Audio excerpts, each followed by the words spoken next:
Hello children, I am Malobi Dey, your English teacher, and today I am going to teach you a poem. The name of the poem is Travel. Children, in your Gulmohar book, take out page number 38. In that you can see Travel by Edna St. Vincent Millay. So children, first of all I will read out the poem for you. Okay children, the railroad tracks is miles away and the day is loud with voices speaking, yet there isn't a train goes by all day, but I hear its whistle shrieking. All night there isn't a train goes by, though the night is still for sleeping and dreaming, but I see its cinders red on the sky and hear its engine steaming. My heart is warm with the friends I make, and better friends I will not be knowing. Yet there isn't a train I wouldn't take, no matter where it's going. So children, this is a poem Travel by Edna St. Vincent Millay.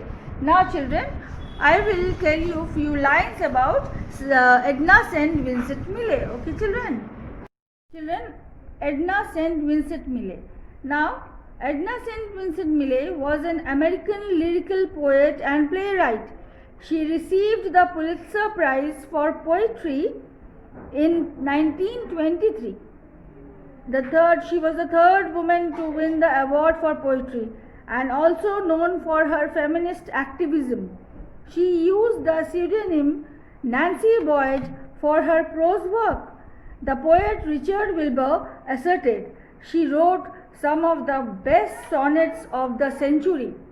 Now this was about Edna St. Vincent Millay, children. Now I will read out the stanzas one by one and explain it to you. Okay children?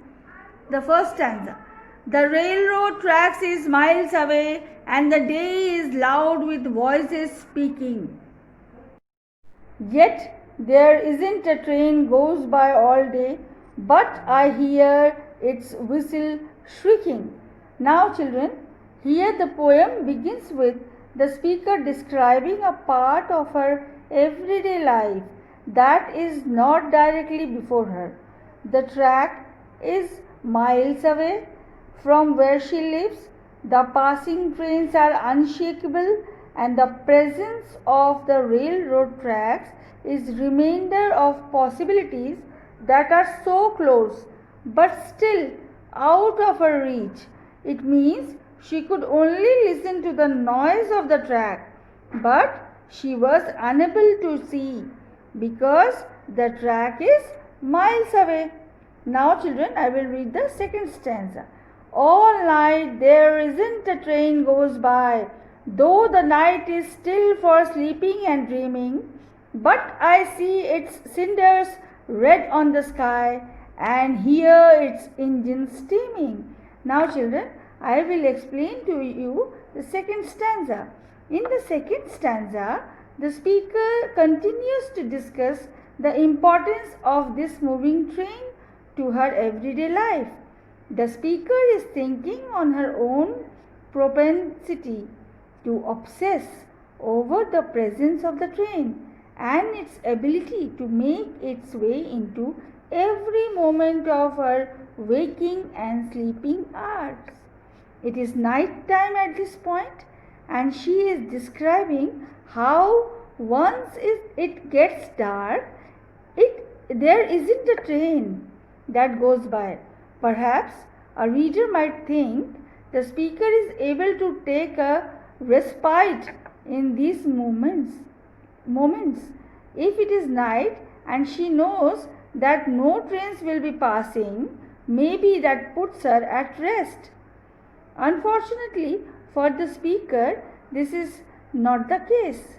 Even though she says the night is still for sleeping and dreaming, she sees in her mind and in the dreams of her sleep the cinders red on the sky. The cinders red on the sky means the burning coals or wood. Okay children? Even when there is no train, there to see, she can't help imagining its engine steaming and feeling the same way she does in its actual presence. Okay, children, now this is about second stanza. Now I will read the third stanza. My heart is warm with the friends I make, and better friends I will not be knowing. Yet there isn't a train I wouldn't take, no matter where it's going. Now, children, in the final stanza, the speaker provides the reader with a few more clues as to why she has become so consumed with the sounds and sights of the railroad tracks.